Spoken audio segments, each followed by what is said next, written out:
ಶಾಂತ ಬೆಟ್ಟಗಳಿಂದ ಸುತ್ತುವರಿದ ಒಂದು ಸುಂದರ ಗ್ರಾಮದಲ್ಲಿ ಒಂದು ಚಿಕ್ಕ ಬೌದ್ಧ ಮಠವಿತ್ತು. ಆ ಮಠದಲ್ಲಿ ಒಬ್ಬ ಯುವ ಭಿಕ್ಷು ವಾಸಿಸುತ್ತಿದ್ದನು. ಅವನ ಮನಸ್ಸು ಜಿಜ್ಞಾಸೆಯಿಂದ ತುಂಬಿತ್ತು ಮತ್ತು ಹೃದಯ ದಯೆಯಿಂದ ತುಂಬಿತ್ತು. ಅವನು ಬುದ್ಧನ ಉಪದೇಶಗಳನ್ನು ಕಲಿತು ಜೀವನದ ನಿಜವಾದ ಜ್ಞಾನವನ್ನು ಪಡೆಯಲು ಬಯಸುತ್ತಿದ್ದನು. ಆದರೆ ಒಂದು ಸಮಸ್ಯೆ ಇತ್ತು. ದಿನನಿತ್ಯದ ಕೆಲಸಗಳನ್ನು ಮಾಡುವಾಗ ಅವನ ಮನಸ್ಸು ವಿಚಲಿತಗೊಳ್ಳುತ್ತಿತ್ತು. ಕೆಲವೊಮ್ಮೆ ಅವನಿಗೆ ಬೇಗ ಆಯಾಸವಾಗುತ್ತಿತ್ತು. ಕೆಲವೊಮ್ಮೆ ಕೆಲಸ ಅವನಿಗೆ ಭಾರವೆಂದೆನಿಸುತ್ತಿತ್ತು. ಈ ಸಣ್ಣ ಕೆಲಸಗಳು ತನ್ನ ದೊಡ್ಡ ಗುರಿಗೆ ಸಂಬಂಧಪಟ್ಟಿಲ್ಲ ಅಥವಾ ಪೂರಕವಲ್ಲ ಎಂದು ಅವನು ಭಾವಿಸುತ್ತಿದ್ದನು. ಒಂದು ದಿನ ಅವನು ದೊಡ್ಡ ಮರದ ಕೆಳಗೆ ಧ್ಯಾನದಲ್ಲಿದ್ದನು. ಆಗ ಒಬ್ಬ ವೃದ್ಧ ಮತ್ತು ಜ್ಞಾನಿ ಭಿಕ್ಷು ಅಲ್ಲಿಗೆ ಬಂದರು. ಯುವ ಭಿಕ್ಷುವಿನ ಮುಖದಲ್ಲಿದ್ದ ಅಶಾಂತಿಯನ್ನು ಅವರು ಗಮನಿಸಿದರು. ಅವನ ಮನಸ್ಸಿನಲ್ಲಿ ಗೊಂದಲವಿದೆ ಎಂದು ಅರಿತುಕೊಂಡರು.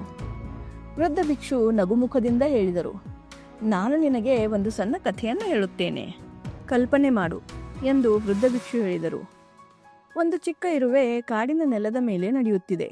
ಅದರ ಗುರಿ ಒಂದು ಬಲವಾದ ಇರುವೆ ಮನೆಯನ್ನು ಕಟ್ಟುವುದು. ಅದು ಒಂದೊಂದೇ ಕಲ್ಲನ್ನು ಹೊತ್ತುಕೊಂಡು ಹೋಗುತ್ತದೆ. ಹಗಲಿರಲಿ ರಾತ್ರಿ ಇರಲಿ ಅದು ನಿರಂತರವಾಗಿ ಕೆಲಸ ಮಾಡುತ್ತದೆ. ಕಾಡಿನ ವಿಶಾಲತೆಯ ಮುಂದೆ ಅದರ ಕೆಲಸ ತುಂಬ ಚಿಕ್ಕದಾಗಿ ಕಾಣಬಹುದು, ಆದರೆ ಅದು ನಿಲ್ಲುವುದಿಲ್ಲ. ಪ್ರತಿಯೊಂದು ಸಣ್ಣ ಕಲ್ಲು ಅದರ ಮನೆಯನ್ನು ಬಲಪಡಿಸುತ್ತದೆ. ಯುವ ಭಿಕ್ಷು ಗಮನದಿಂದ ಕೇಳುತ್ತಿದ್ದನು. ಈಗ ಕಲ್ಪಿಸು ಎಂದು ವೃದ್ಧ ಭಿಕ್ಷು ಮುಂದುವರಿಸಿದರು. ಅದರ ಹತ್ತಿರವೇ ಒಂದು ಜೇಡ ತನ್ನ ಜಾಲವನ್ನು ನೇಯುತ್ತಿದೆ. ಅದು ಪ್ರತಿಯೊಂದು ನೂಲನ್ನು ಸಹನೆಯಿಂದ ಮತ್ತು ಎಚ್ಚರಿಕೆಯಿಂದ ಜೋಡಿಸುತ್ತದೆ. ಅದರ ಜಾಲ ನಾಜೂಕಾಗಿದ್ದರೂ ತುಂಬ ಸುಂದರ ಮತ್ತು ನಿಖರವಾಗಿದೆ. ಅದು ಅವಸರವಿಲ್ಲದೆ ಕೆಲಸ ಮಾಡುತ್ತದೆ. ಪ್ರತಿಯೊಂದು ನೂಲನ್ನು ಪೂರ್ಣ ಸಮರ್ಪಣೆಯಿಂದ ನೇಯುತ್ತದೆ. ಜಾಲ ಮುರಿದರೂ ಅದು ಮತ್ತೆ ಪ್ರಾರಂಭಿಸುತ್ತದೆ. ವೃದ್ಧ ಭಿಕ್ಷು ಮುಂದೆ ಹೇಳಿದರು, ಇರುವೆ ಮತ್ತು ಜೇಡ ನಮಗೆ ಕಲಿಸುವುದು ಏನೆಂದರೆ ನಿಜವಾದ ಯಶಸ್ಸು ಮತ್ತು ಪಾಂಡಿತ್ಯ ನಿರಂತರ ಪ್ರಯತ್ನದಿಂದ ಬರುತ್ತವೆ. ಕೆಲಸ ಸಣ್ಣದಾಗಿರಲಿ ಅಥವಾ ದೊಡ್ಡದಾಗಿರಲಿ, ಅದನ್ನು ಸಂಪೂರ್ಣ ಮನಸ್ಸಿನಿಂದ ಮಾಡಿದರೆ ಅದರಲ್ಲಿ ಅರ್ಥ ಮತ್ತು ಗುರಿ ಸಿಗುತ್ತದೆ. ಹೇಗೆ ಇರುವೆಯ ಮನೆ ಮತ್ತು ಜೇಡದ ಜಾಲ ತಮ್ಮ ನಿರ್ಮಾಣದಲ್ಲಿ ಅರ್ಥವನ್ನು ಕಂಡುಕೊಳ್ಳುತ್ತವೆಯೋ, ಹಾಗೆಯೇ ನಮ್ಮ ಸಣ್ಣ ಕೆಲಸಗಳು ನಮ್ಮ ಜೀವನವನ್ನು ರೂಪಿಸುತ್ತವೆ. ಗೆಳೆಯರೇ, ಈ ಚಿಕ್ಕ ಕಥೆ ನೀಡುವ ಸಂದೇಶವೆಂದರೆ ನಾವು ಅನೇಕ ಬಾರಿ ನಮ್ಮ ದಿನನಿತ್ಯದ ಕೆಲಸಗಳನ್ನು ಸಣ್ಣದು ಅಥವಾ ಗೌಣವೆಂದು ಭಾವಿಸುತ್ತೇವೆ.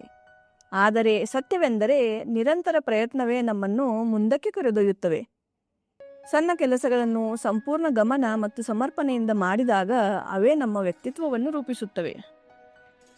ಇರುವೆ ಮತ್ತು ಜೇಡದಂತೆ ನಾವು ಸಹ ಧೈರ್ಯ, ಶಿಸ್ತು ಮತ್ತು ಪರಿಶ್ರಮವನ್ನು ಉಳಿಸಿಕೊಂಡರೆ ಪ್ರತಿದಿನದ ಸರಳ ಕೆಲಸಗಳು ನಮ್ಮನ್ನು ಅಸಾಧಾರಣನನ್ನಾಗಿ ಮಾಡಬಹುದು. ಯಾವುದೇ ಗುರಿ ಸೇರುವುದಕ್ಕಿಂತ ನಮ್ಮನ್ನು ಉತ್ತಮ ವ್ಯಕ್ತಿಯನ್ನಾಗಿಸುವ ಪ್ರಯಾಣವೇ ಮುಖ್ಯವಾದದ್ದಾಗಿದೆ.